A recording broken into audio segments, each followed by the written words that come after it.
Hi there, everybody, and good morning. Welcome to Morning Buzz. Let's hear it. Woo! There we go. We've got some people scared of the drizzle today, but that's okay. We're going to have a great time today. I'm super excited for today's episode. My name's Adam Eisen. I'm the membership director here at the One Club for Creativity and your host. It's day 4 of Creative Week, and we had an amazing time at the ADC Awards last night. Today, we have the TDC Type Walk going on, and some of the greatest minds in the business are converging right now for the Executive Creative Summit. But right now, we are here for another fantastic episode highlighting more incredible members of the One Club for you. Am I coming in real hot on this mic? No? Okay. All right, it's just me. First, we'll hear from a CMO, but that doesn't mean exactly what you think it means. And then we'll hear from a creative leader who is shaping and pushing creativity at one of the world's biggest brands today. And then finally, I'll sit down with an illustrator and animator whose path as an artist is surprising and inspiring. How does that sound? Are we excited? Yes. All right, then, let's go. I really hope everybody is as excited for our first guest as I am, Damien Escobar. Damien is a 2-time Emmy Award-winning violinist who has spent 2 decades inspiring listeners, breaking barriers, and creating the blueprint for other contemporary violinists looking to make their mark in the mainstream media. He is hailed as one of the most impactful and influential violinists in modern-day history, consistently earning recognition on top of the Billboard charts, headlining global tours, and selling over a million records over the course of his unconventional career. Escobar breaks the mold of being a traditional musician. He not only built his legacy as a violinist, but he has used his brand-building know-how to turn other artists into global household names. And he's done so through his long-standing company, LCM Entertainment, with great success forging partnerships with Disney, Nike, T-Mobile, Fenty Beauty, and others. Escobar decided to use his strategic, creative, and trend-setting skills to take on a new challenge in advertising.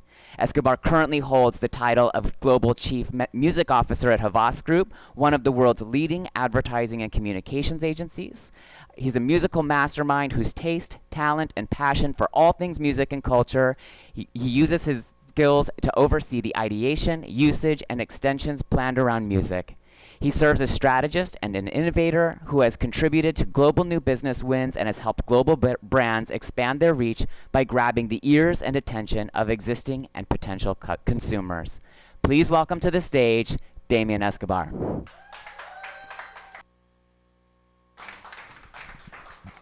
I honestly don't know who he was talking about. It's always weird hearing about yourself. I'm like, holy shit, that's me. I'm so happy to be here. I love what the One Club represents. I love what it represents for up-and-coming creators, just having that outlet to learn, right? And you guys are going to hear me say this a lot. I believe the greatest success is succession. What we have up here means nothing if we're not spreading it. And I love what the One Club represents when they do just that. So I have about 25 minutes, and I'm going to power through this. You're going to hear me talk extremely fast. It is the New Yorker in me. I'm going to fly through this. I'm going to start with this video, and that was a great bio. Adam wrote that himself. I'm kidding. But we'll start with the video here to give you a bit of background on my journey. All rock stars start out with a reason. And as a black kid from Queens, mine was to succeed by doing the unexpected, to break barriers and stereotypes, to make a difference, to build a community,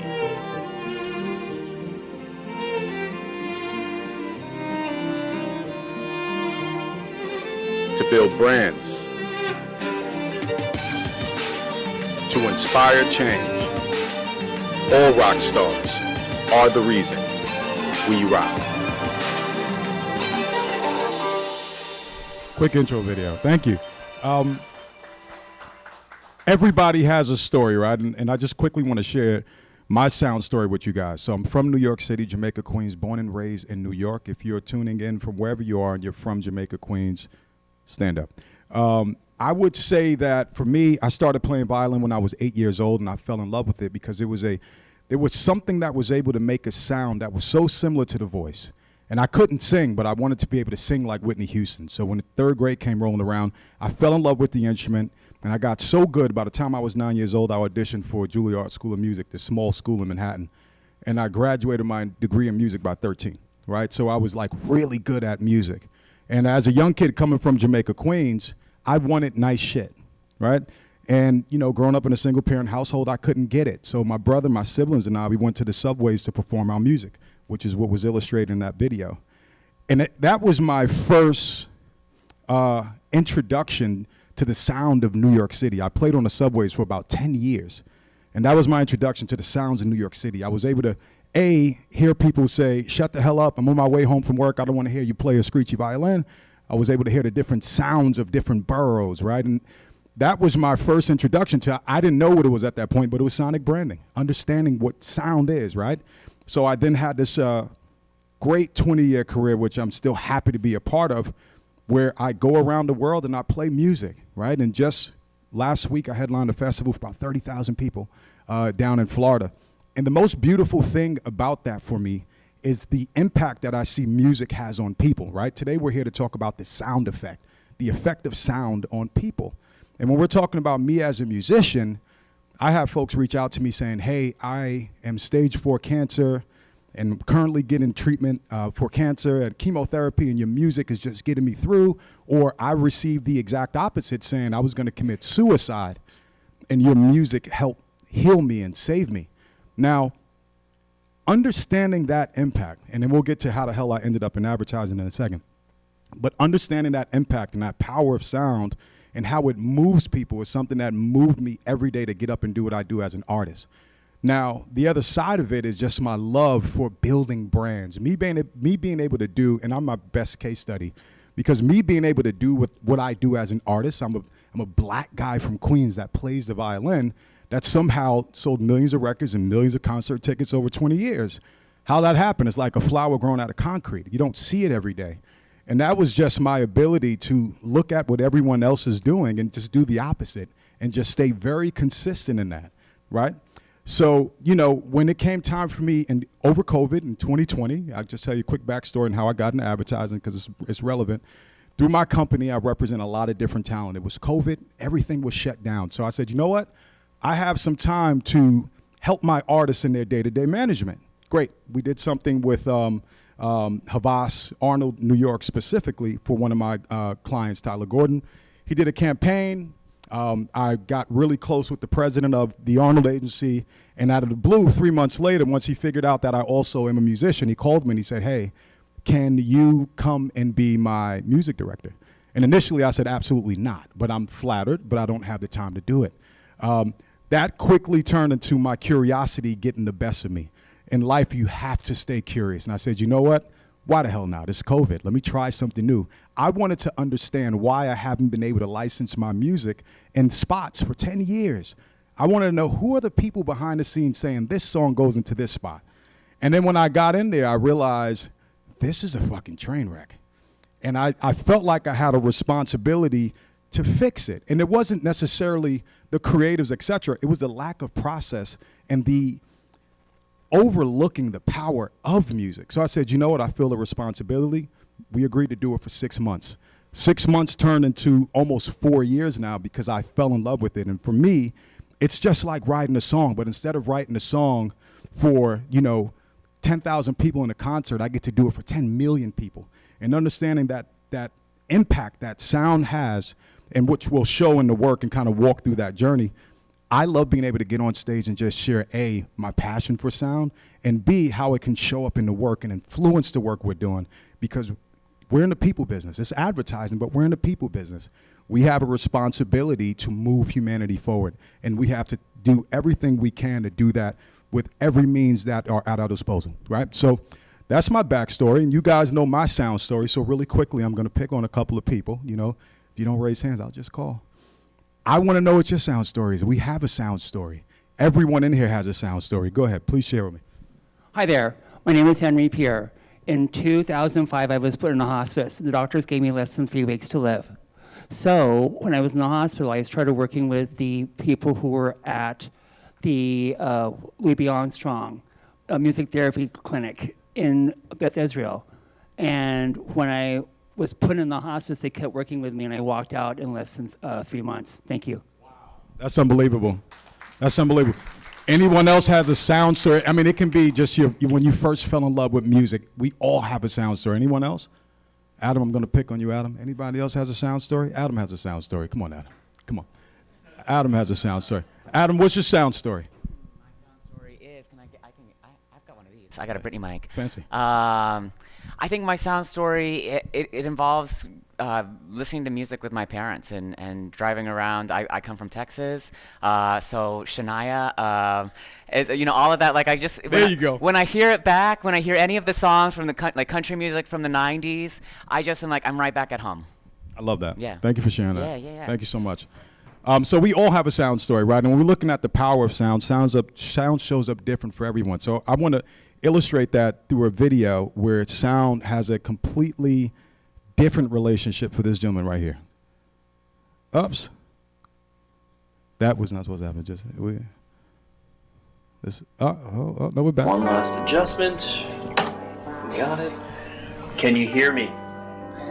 Yeah, Can you hear the sound of your own voice? yeah. Oh, baby! Oh my God, Dr. Thank you so much. We're so excited. Thanksgiving's in 2 days, and I can call you on your cell phone now, baby, and you can talk to my dad about his head. Whoa, are you okay? Is that too loud? No, not too loud. The voice that's annoying. You don't hear that? I have to hear this forever.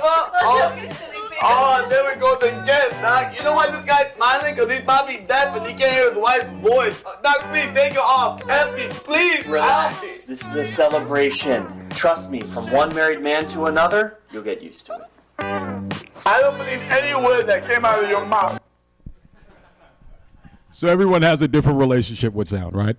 The question is why sound, right? Because music makes the moment. When we look at how it's quantified in data, these are things a lot of us know as advertising professionals, but it heavily influences mood and emotion. It increases attention, retention, recall.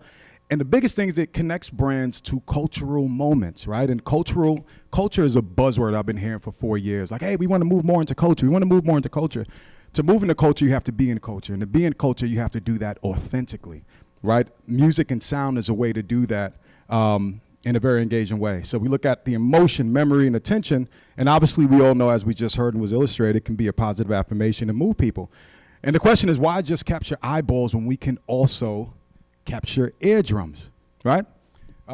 with us being, and I was just sharing this with someone earlier, with us being overstimulated by so many different ads, social media, auditory landscape is another way in that is just untapped potential, right? So when we look at sonic branding, for those that don't know, sonic branding are short form logos that are animated logos, and it's some of the best sonic brands and memorable brands for sonic brand are illustrated right here. We have the Netflix To Doom, we have BMW, we have I'm Loving It. So pretty soon we're gonna have Ubers. Yeah, that's right, Ubers is gonna stand out. HBO, there's some of the best sonic brand assets in the world. And brands with a sonic identity, it's just all data. There's a 5% perceived value, plus 20% readiness to buy, and 1 to 3 more affinity for the brand. And when we look at the effectiveness of audio compared to visual and other brand assets, the proof is right here. Sonic brand cues are 8.53 times more effective than other brand assets, right? So there's a massive opportunity in this space. And I'm talking about creatives. When you're going in and you're writing these ideas and you're in brand planning, which we know good ideas go to die, but stay in the fight, okay? Push through in brand planning. So this is where we currently are. When we look at sound building, the state of affairs in sound building, I hope everyone can see this, right? So in this area right here, when we look at sound, this is what most brands are doing. They're creating brand assets. So that's just regular mnemonics, and they're just rolling it out and putting it on short form logos. They're just putting at the end of, it can be startup sounds, it could be at the end of a spot, but there's a massive opportunity that they're missing with leveraging those sounds and pulling it into culture. And we're gonna show you some ways that just regular people are taking some of these sounds and pulling it into culture, right? So our sound building areas right now, these are some areas and touch points where these sonic artifacts show up. So audio branding, long form thematics, which are just anthems and logos. You know, they show up on, these are the different products and areas where it can show up. Sonic logos, brand voice, sync. This just illustrates currently ways of doing business right now with sonic logos and sonic assets.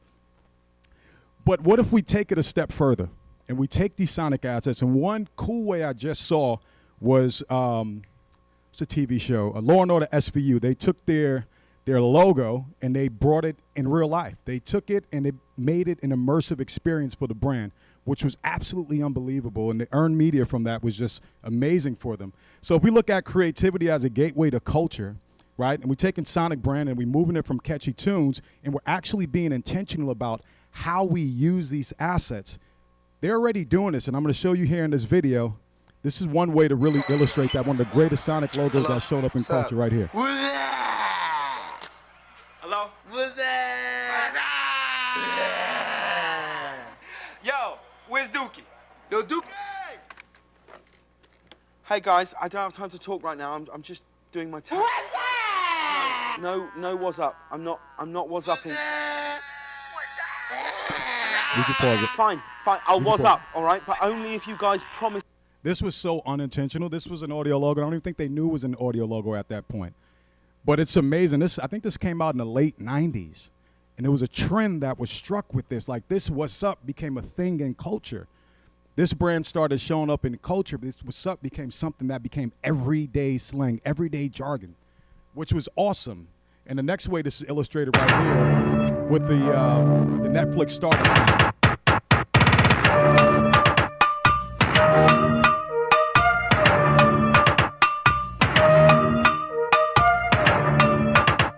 This video went viral on TikTok. Just taking it to Doom from Netflix, and it turned into a whole trend, right?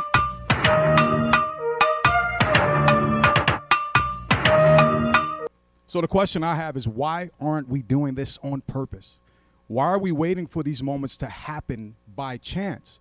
The opportunity here is to take these sonic assets and actually roll it into culture intentionally by actually coming up with these creative outputs that show up in culture for the brand.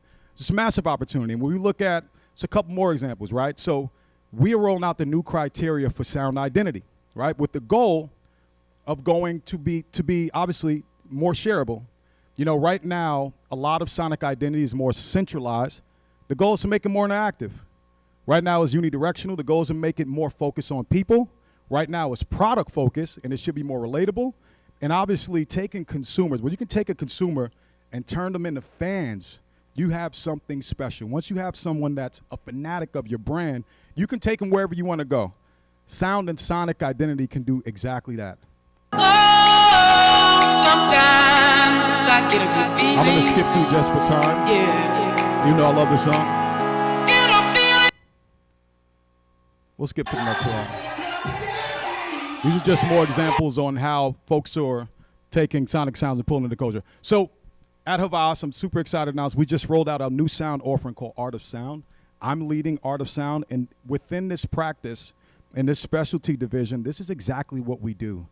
We help brands not only create sonic assets, we can create the sonic assets for you and tell you why it works and quantify it with data, but we then give you the creative thinking on how we take these assets and pull it through in culture, right? And we do that, and we help our brands answer this question: what does my brand sound like, right? You're gonna hear from one of the biggest executives at Uber next, right? And I actually have that question for you. Is that something that was defined at Uber? Like where you can say, what does Uber sound like? Sure.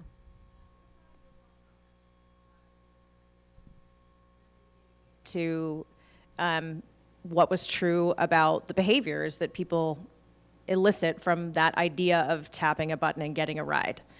So tap on glass became a really core centralized sound that we built around. We built the instrumentation around it. We built the rest of the sounds that ultimately filled on that sort of like modern version of what happens when your finger hits that glass. I love that, and that's so forward-facing. You'd be so surprised where that's a brand that's actually getting it right. And there's so many brands that are not even thinking about what their brand sounds like, which presents a massive opportunity in this space. So we answer that question for brands on what does the brand sound like. And at Art of Sound, we're rooted in the belief that the gift of sound is the most powerful way of connecting with people. And we define the brand sonic identity when we shape their sound story. You gotta love this clip. We believe sound is the most powerful way to connect on an emotional level. And what we offer, there's 3 areas of expertise in this practice. There's sonic branding and creative sound strategy. So what that looks like is working with brands to produce that sound and actually coming up with the creative to pull it into culture. And then the original music composition, supervision, and licensing, which is traditional means of how sound shows up. So we really work in a 3-stage approach when we're approaching music and sound as a full one-stop shop, which is the first of its kind within a holding company. We can skip this. They gave me the 5 minutes. Some of the sonic logos, you know what, we'll play it. Some of the sonic logos we worked on in the past.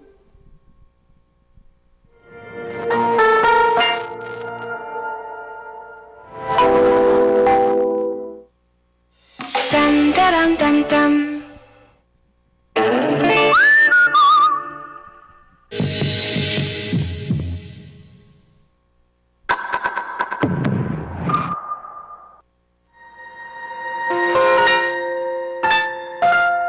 Audio brand with audio branding. And I wish I can play this, but this is a recent win for us at Havas. OGX, and this is what it looks like for us, just our work stream. It's really important.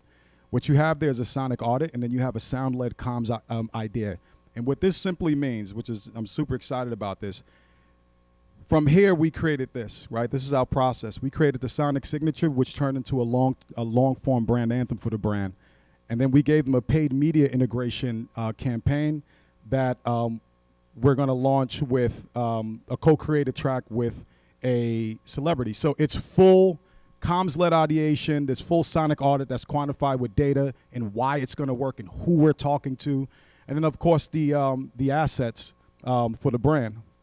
This is my condensed version, so what do you think? Any questions for me? I'm happy to answer them in the 2 minutes that I have. But thank you for being good listeners, first and foremost. Thank you, guys. Thank you so much. This is awesome.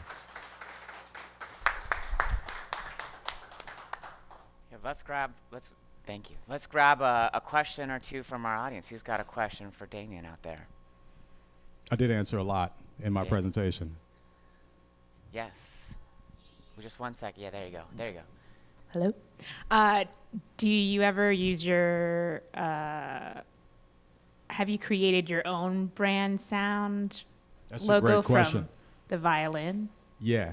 I wish I could say it, but there's something that we worked on where I played on it, yeah. And we're rolling it out during Cannes, and I'm super excited about it. That's super cool. Yeah. Yeah. I was like, they got to leverage your music. You're the one Right. that's, you know what I mean? Yeah. Double. Yes, indeed. No, thank you for that question. Anyone else? Yeah. Morning. I'm blazing. Was curious about how you determine who gets a brand sound, and does everyone need a brand? Do all brands need a brand sound? That's a great question. Yeah. The answer is yes. Every brand needs a sonic identity. And the ones that have one are the ones that are showing up in culture, right? The ones that have one are doing it right. You know, it's without a doubt. And we're seeing it more and more, brands that have sonic identities that are understanding the power of music. If you look at how sound and music is consumed, I think it's something ridiculous, like 1 billion streams a day with sound, music showing up across multiple platforms. So why wouldn't you go there? Like, the idea is to go where your consumers are, go where your target is. You have to meet people where they are in every aspect. And then when you're doing that, and I'll just kind of round this out and put a bow in it, I get asked all the time from our brands, how do we know if it's working? How do we know you created this thematic for us? How do we know if it's working? Because you'll see it show up in culture authentically. Like, those logos work, those sonic identities worked because they showed up in culture, and it wasn't even on purpose. People are just taking the sounds and they're utilizing it beyond the use that it was intended for. And that's when you have a hit record. Everything for me I quantify by a hit record. You have a hit record when it goes beyond the life of what it was intended for. We just have to do it intentionally now, right? To do it with intent and actually add that to the overall comm strategy is an area that's untapped, and there's massive potential in this space. And that's why I'm here. Thank you, guys. I have one more question. Sure. What is one of the first questions you ask when embarking on determining what a brand's sound is? That's a great question. It usually goes something like this. I say to the client, who's your favorite artist? Right? And they'll say, the last one was like, I love the Beatles. I'm like, great, okay, cool. The Beatles released quite a few albums. From album to album, they had a consistent sound, but it evolved. But the Beatles had a sound, and that's the reason why you kept listening to the Beatles. Right. It wasn't inconsistent. If the Beatles one day said, hey, I'm going to turn and start doing reggae, you'll lose them, right? But it's that consistency on a brand from an auditory standpoint that creates that stickiness and that recall, right, when it comes to artists we love. And I said, the next question is, what does your brand sound like? Does your brand have a sound? Yeah. And it's kind of like, holy shit, no, we don't have a sound. Yeah. And I'm like, that's an area that we need to build for you, because Sure. that's an area where our consumers are showing up that we're not. Amazing. Yeah. Cool. Let's hear it for Damien one more time. Thank you very much. I'm in the back. Damien, thanks so much. Really appreciate it. Absolutely. I'm going to dodge off stage for 1 second because I forgot my ever important. And I'm back. Segue. I have some socks here for our audience members. They're very cute. They say they have little cups and they say "Morning Buzz." So I need to see some hands, and I'm gonna pelt some socks out into the audience. Okay, I'm gonna try to go super long, but I don't think it's gonna get there. Like it's not even gonna get past the cameras. Oh, almost. Okay, I need one over here. Where are we going? Oh, too far. Wow, I'm impressed with myself. I need one more. Here we go, right up front. Boom. Yes. Cool. All right, awesome. So, let's hear it one more time for Damien. And Danielle and Tazy, I'm holding all of the gear up here, so just hang on a second, and I'll hand it off when we trade off. For our second guest, I'm super pleased to introduce Danielle Hawley. For the past 4 years, Danielle has been leading the global creative and brand team for Uber on a mission to reimagine the way the world moves for the better. In her tenure, Danielle and her team have created iconic, award-winning campaigns for Uber Eats, such as Tonight I'll Be Eating, Uber Don't Eats, and Get Almost Anything across EMEA, USC, APAC, and Latin America. In addition, she's been behind several new global product launches such as Uber Reserve, Uber Teens, and Uber Trains. Danielle also led the campaign Keep Ukraine Moving, showcasing heroic Uber drivers carrying Ukrainian families to safety. Uber has won countless awards, and Danielle and her team continue to build trust and reputation for the Uber brand. Prior to Uber, Danielle held many executive creative positions at WPP. Her work spanned multiple industries and includes heavy-hitting brands such as Microsoft, Procter & Gamble, Audi, Bacardi, Coca-Cola, AT&T, and Tommy Hilfiger, all of which received honors in the most prestigious award shows. She was named Campaign Magazine's Top 40 Over 40 and served as a mentor at Cannes See It, Be It, as well as a speaker on the Cannes Lions stage. She's nabbed several Lions for her work on Tommy Hilfiger, Adaptive, Microsoft OneNote, and Uber Eats. Please welcome Danielle Hawley. Here's your mic, and there's your clicker. Okay, so I have to click left and speak right. So this is a little bit of like walking and talking and chewing gum at the same time. Hello, I'm Danielle, for those of you that I have not met. That was a lovely introduction. I haven't heard my bio in a long time, so I'm feeling like Damien felt when someone is talking about you and you're standing right there, which is a little awkward. This conversation that we're about to have for Morning Buzz came out of a chat that I was having with Adam, where he was like, you guys are doing some really interesting things with the brand. You know, where did it come from? And I was like, you know, sometimes you just gotta just say the damn thing. So we're gonna talk a little bit about that. Let's talk brand. Okay, so it's 4 years ago. Uber is in a little bit of a crisis, right? We all know that brands are essentially what they stand for, right? At that time, I'm not really sure whether we knew. The business was growing much, much faster than the brand. You had a whole mobility side of the business, and you had a whole eat side of the business. But there wasn't a lot of through line between the two of them.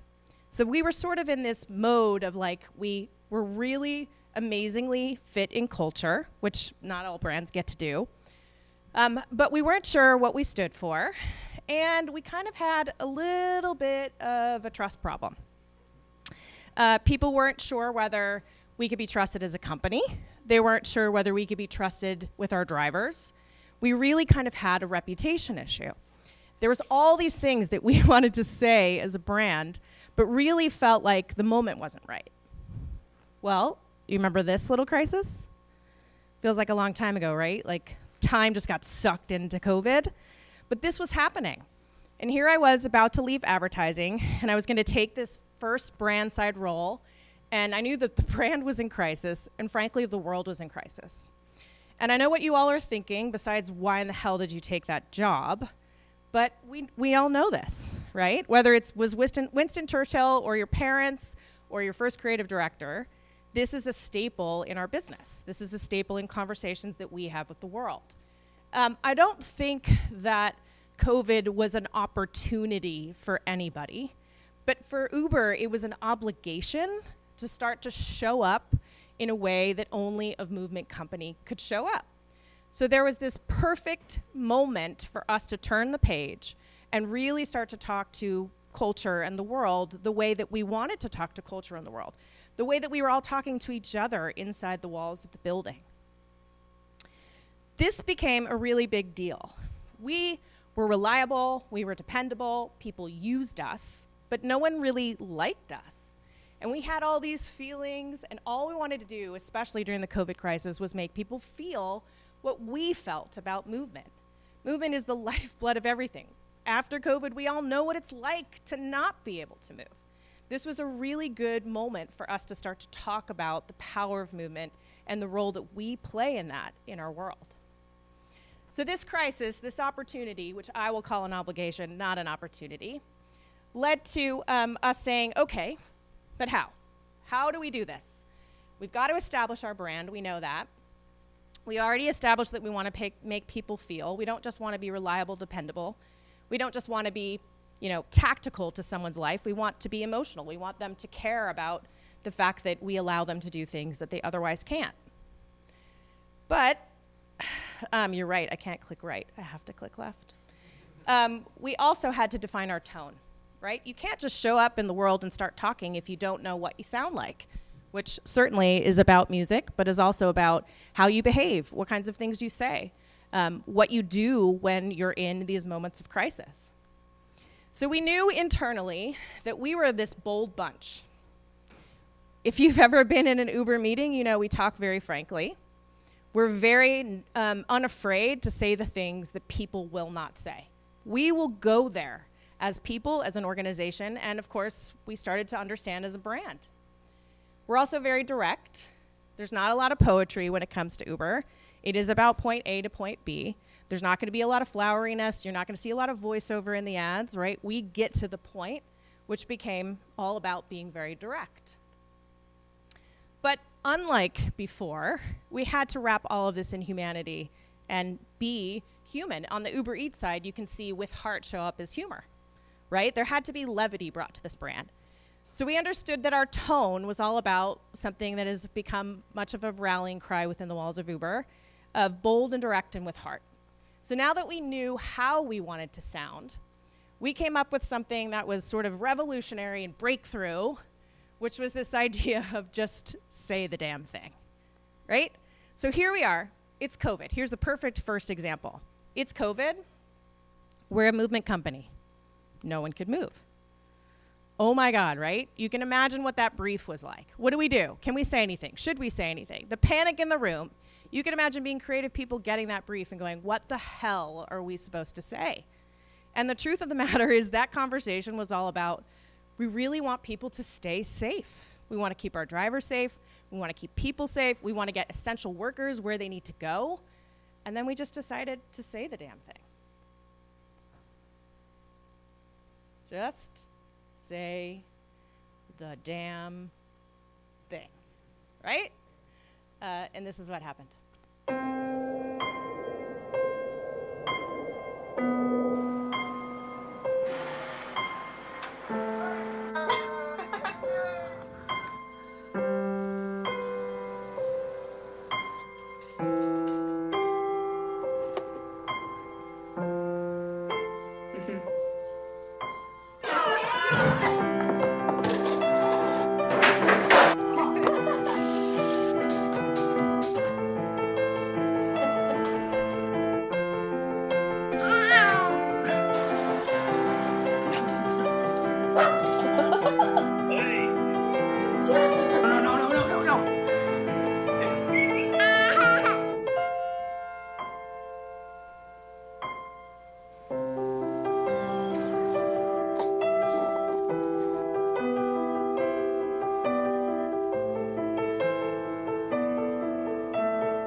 Okay, so thank you for not riding was our first sort of step into the world of just saying what we wanted to say, saying what was in our heart, being very bold and being very direct about it.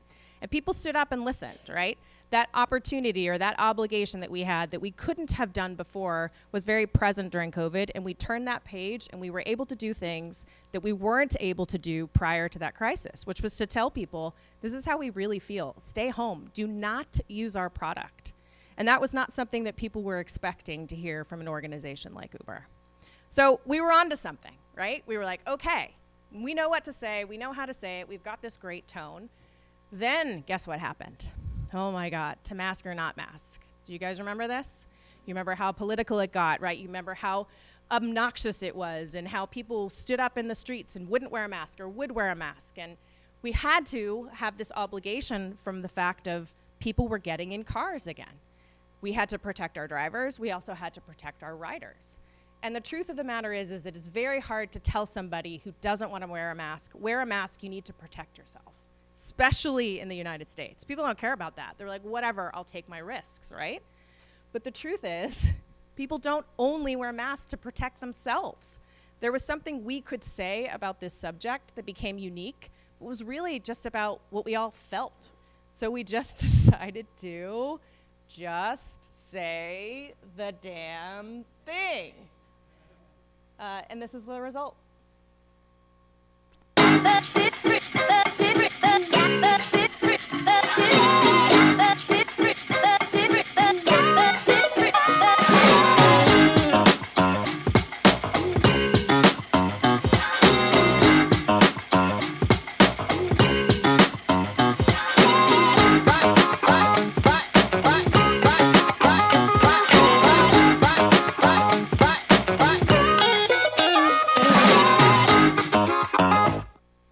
getting in a car with a perfect stranger, right, means that you're not just obligated to protect yourself. You're obligated to protect that person. Much easier to tell somebody, wear a mask because I need you to protect my grandmother than I need to protect myself.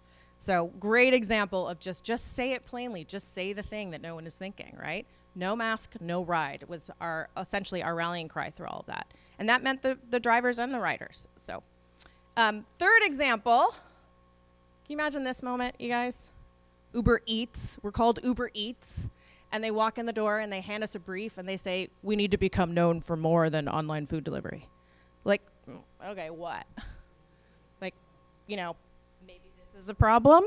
Like, everyone's gonna laugh at our name, and you know, we're gonna go out there and we're gonna try to sell razors, which are like super delicious, and oh my God, that was the idea, right?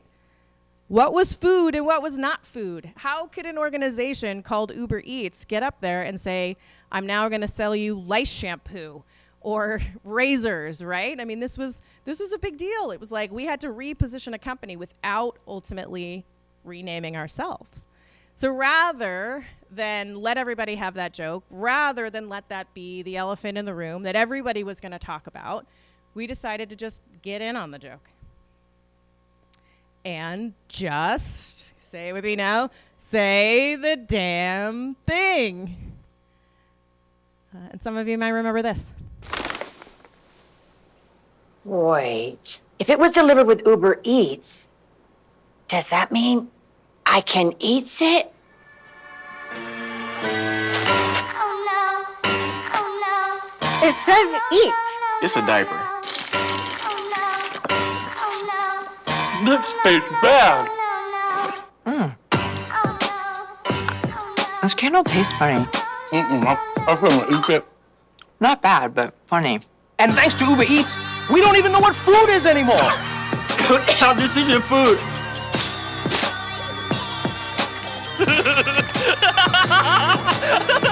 We can't eat most of this. Yeah, we can't eat any of this. Why Uber Eats?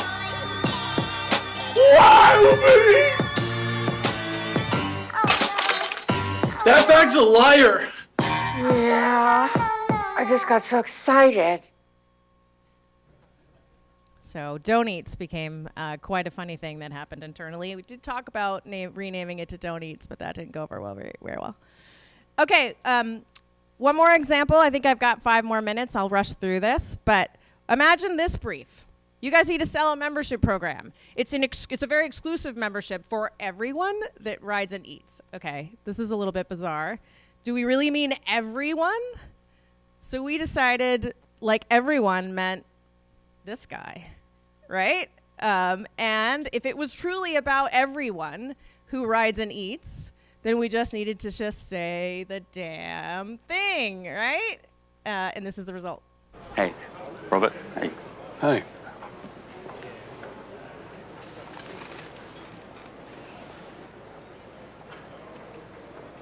You eat food? Do I eat food? Yeah, I eat food. You eat food? I love food. I had food for breakfast. Oh, good, well, good for you. Do you go places? I go places. Yeah, I go places. You go places? You go places? And that's when I knew I was going to be best friends with Robert De Niro. I showed him Uber One, a membership to save on our 2 favorite things, eating food and going places. Cool. And then we did those things. Not bad. Pretty good. And we did a lot of them. Oh, that's very cute. What is that? It's my serving ritual. Uber One, a membership for people who eat food and go places. All right, so when you are just saying the damn thing, you have to go back to your principles, right? We wanted to make people feel we had to know our brand before we could do anything. I recommend you know yours too. And then defining that tone of sort of that self-deprecating humor of just, we're gonna say it as plainly as we possibly can because we think that's A, the most effective way of doing it, B, sometimes the funniest way of doing it, and C, really kind of just hammers the point home that all we need to do in this business is tell the truth. People really appreciate it when we do that. So, if you have the guts, just say the damn thing.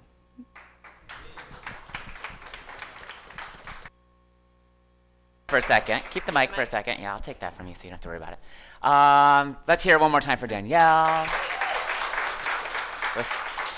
We went through like a roller coaster of emotions there. That COVID piece like always makes me so emotional to remember that time, and like we went through that, and just the response is incredible. And then like, I don't know, some of the funniest writing I think I've seen on TV in a long time. Would love to grab a question for Danielle out there while we have this brain in the room. Yes, we're gonna get the mic back there. I have more of a comment. It's just beautiful to see that you guys really went from product focus to people focus, and that's really illustrating the work. And I just want to say bravo. Like, you guys are like the North Star, and I'm not just saying that because I want you to call me for music. I mean it. You guys have become like the North Star for brands that do it right and lead with people and purpose. So bravo. Thank you very much. I appreciate that. Any other questions, or do we have a question for Danielle? What's been like which brief did you get the most like pushback on when you were like, we just have to like call it what it is? The good news about Uber is that we don't get a whole lot of pushback. Okay. There is, I think that surprises a lot of people, but we do really have autonomy to sort of take the brand into our own hands. There's a lot of trust for what we do. I think there's also been a lot of credibility built.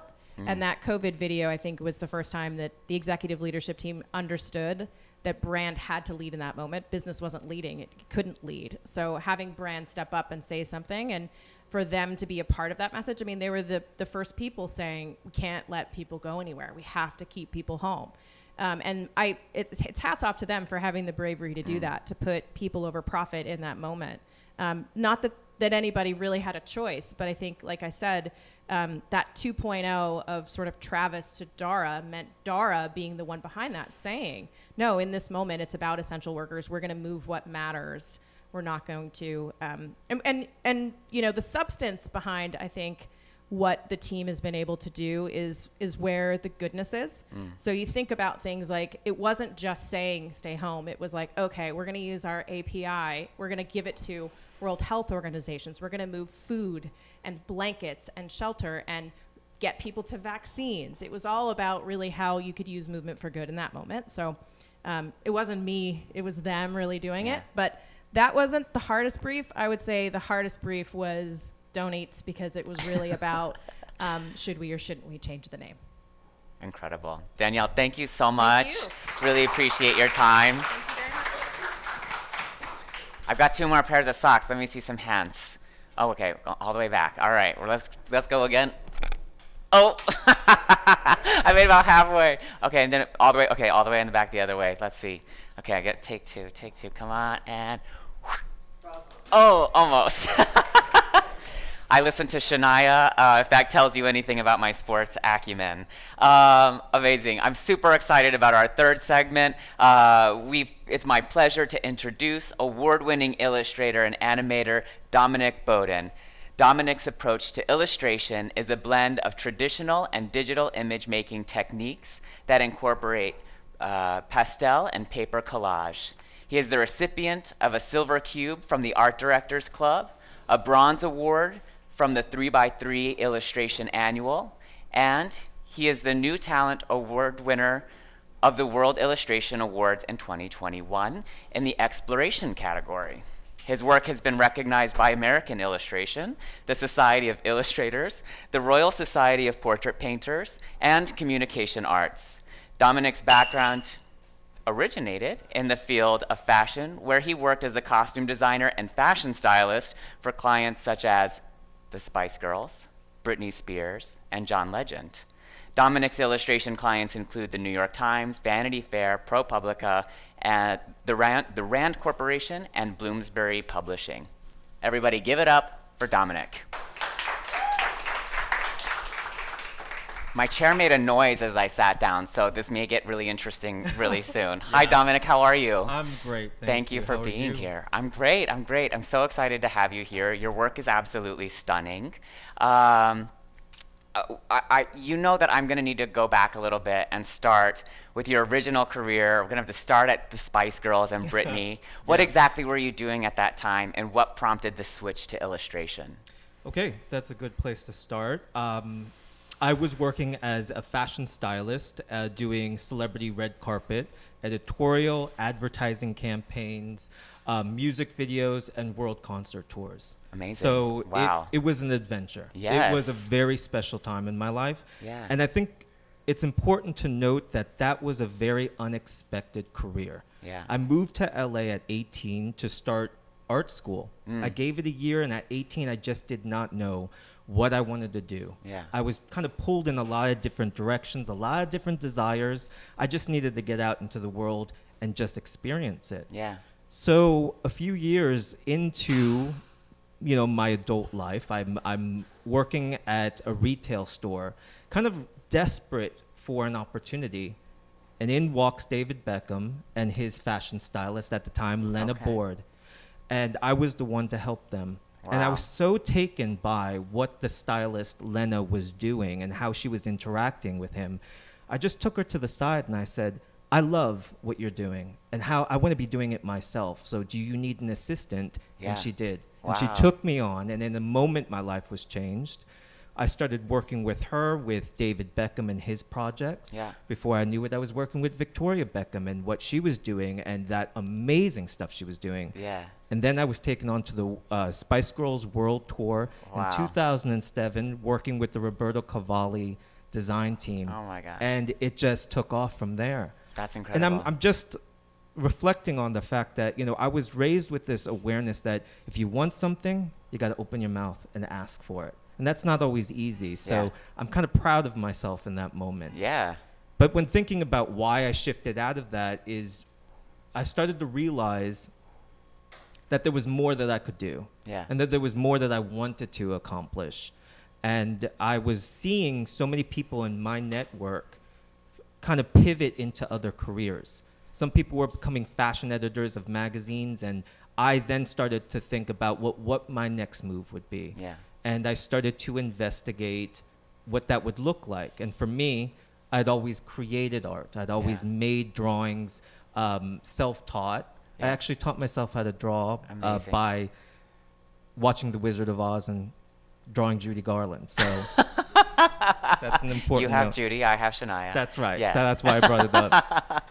But I started to look into it, and when I identified illustration and really looked into what that industry was, I was like, that's it. That's what I wanted to do. Yeah. So at 35, I just pivoted and made a change and went back to school at Art Center College of Design. Amazing. And I think that was the best decision I ever made. Yeah, wow. I'm so impressed by that you went back to school at 35. How was that experience different? Because you had gone to school before. Tried it, yeah. Yeah, and so what was that difference like? Night and day. I think the difference was for me that I had a better sense of awareness of who I was. Yeah. And also I had some mileage behind me. Yeah. I was coming into school with this awareness of what it's like to work in a fast-paced work environment with multiple different creative teams, Yeah. Under deadlines. And so I came in with a focus, a goal. I wanted to learn what I needed to learn and get right out into the industry. And I think my goal is not unique. It's the same goal that a lot of students have. You want to move from student to professional, and you want that transition to be as seamless as possible. Sure. And I think that my strategy while in school was ask the questions, as we just discussed, Yeah. I was the student in class asking my teachers how they save for retirement. I wanted to know how to make it work because it's tricky. And I think I made the most out of that time. Yeah. How would you say that your work as a fashion stylist has influenced your work or carries into your work as an illustrator? I think that my experience then in fashion informs every decision that I make because I literally at that time jumped into the deep end. I had no experience in freelance. Everything I learned was through trial and error or because I had great mentors and people around me to help me. But one thing I can say that I remember daily is that there is a solution to every problem. And it's basically trusting yourself and knowing that you have a tool belt of skills and experiences that you can just maybe look at the problem differently, find a new perspective, a new way in. Yeah. You know, in fashion, there were always these moments in the middle of a project where things would just fall apart, or there'd be multiple fires to put out. Of course. And it was just like, I remember at these days where I'd feel like I'm never going to get through this. Like, what is happening? Me yesterday at 4 p.m. It happens, and it's just taking a breath and thinking, you know what, I've done this before. I know how to talk myself through this. And at the end of the day, it always happens. There's a solution that you find. And at the end of the day, you're like, wow, I made it through. Yeah. That's incredible. So that's what I take into, like, anytime there's a revision or I'm working with a client, I always remind myself of that. Yeah. If anybody's interested in a fashion career, I also came from fashion and can say it takes strength. Yeah. It is a brutal industry. Yeah. You're just 4 years into your new career as an illustrator, and you're already winning awards and landing major clients. What's your secret? Oh, well, I would call it a strategy. I think that there's 2 points. I continually challenge myself creatively. And I find that through experimentation. Yeah. You know, as an image maker, I like to play with different media. I like to challenge myself with different prompts or finding new ways to conceptualize things. Yeah. On the other end, it's leaning into the business end of it, knowing how to start the conversations, knowing how to talk about contracts, promotion, all that. The business is very, very important. Yeah. Yeah. And what would you say challenges you the most when it comes to running your business? It's remembering that I need to promote myself just as much as when I'm busy as when I'm not. You know, falling into the trap of looking for work only when you're out of work. I've made that mistake before, and you want to keep that outreach going so that you can continue to work. Freelance is a hustle. Yeah. I used it in a very different context yesterday, but if you stay ready, you don't have to get ready. I like that. As you look back on your work, is there a project that you're most proud of? Oh, yeah. I'm proud of a lot of what I've done. I think about the calendar I did for the Rand Corporation. That was very special to me. Yeah. You know, since the 60s, the Rand Corporation has selected one illustrator or artist to illustrate their calendar. There's a long list of amazing artists, and I'm thrilled to have been a part of that. Wow. You know, and the illustrations, the portraits created for that, it was just a project where the research informed the design solutions, and it was really wonderful. So I'm proud of that. Yeah, amazing. As you look to the future, what would you love to make work for? What kind of projects are you hungry for, or clients? You know, I'm focused right now on expansion. You know, I'm proud of the work I've done, and I want to do a lot more of it. I'm working in the editorial spaces. I just did my first book cover. I want to do that. Yeah, and cool. I think my task is to, again, find those target audiences and go after it. That's going to look like a lot of cold emails, and I'm kind of on top of it. Yeah, you're a hustler. I know that you're obviously a One Club member, and I also know that you're a Society of Illustrators member. Did I say that correctly? I don't even know where my brain went. Okay. What role does community play in building your business? Oh, I mean, that's, I think, one of the most important things. Yeah. And it was kind of an unexpected aspect that I didn't anticipate it, the friendships I would make. Yeah. You know, outside of networking, the community is your support system. Yeah. It's where you share resources. And I've learned that there are people out there who are willing to help. It's wonderful to just get involved and have a place to go. Incredible. Sorry. I also wanted to make sure everybody knows that you just had a big piece come out in Vanity Fair. Yes, right now. Yes, let's give them a big round of applause. Thank you very much. It's a double page. It's a spread. It's a 2-page spread in Vanity Fair magazine, and it's out on the newsstands. I pretty much bought everything out on the Upper West Side, so just have that in mind. But it's just wonderful to see your work in print. Yeah, incredible. Would love to see if we have a question for Dominic out in the audience. Do we have a question from anybody? Come on. There we go. We got a mic going back. Hi. Hi. Good morning. I was just wondering if, in making the decision to switch, you dealt with internal struggle of that decision, and if you did, which I'm assuming, but didn't want to assume, like, how did you make that decision in spite of it? That was yes. I had this hang up about my age for some reason. I felt that there was like a glass ceiling above me. It was just something I had, like a residue perhaps of fashion, this idea that I was aging out and I was losing opportunities. And I was able to kind of shed that, but that was a lot of just conversations I would have with friends and realizing that there's nothing holding you back, and it's never easy going back to the drawing board, but it's the best decision I can make, and I think that it opened me up to a lot more possibilities. Amazing. Thank you. Yes, we've got a question right over here. 1 second as our mic makes its way over. Good morning. Good morning. Just a quick question for you, like transitioning from, fashion stylist to illustrator.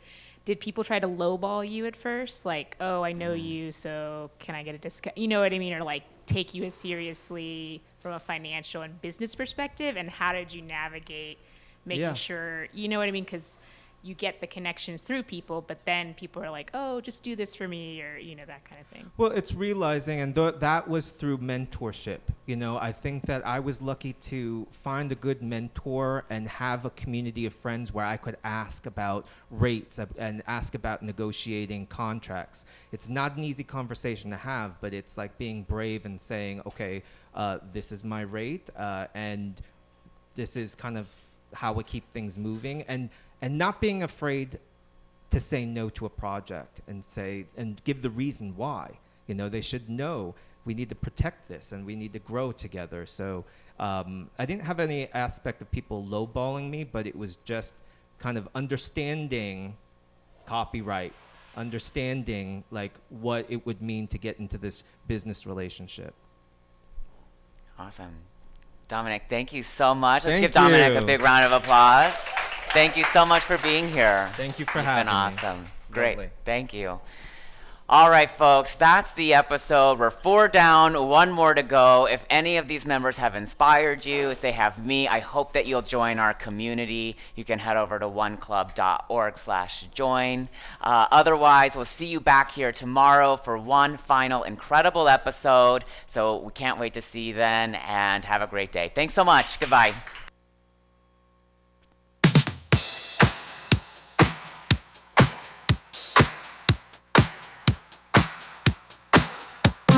Step into the morning, get ready for the buzz. Adam's on the mic, gonna make you feel the love. We got industry titans, creative community's finest, having insightful talks. It's gonna be the tightest. All up in Rich Studios, we got creative maestros dropping inside and know-how, making your body go now, from your head to your toe. Take your hands and go. We're gonna buzz all morning, doing our kicks. Next in line, we got the creative icons, sharing stories and wisdom. It's gonna be mind-blowing, from behind the scenes to the big live stream. They'll have you laughing and dreaming.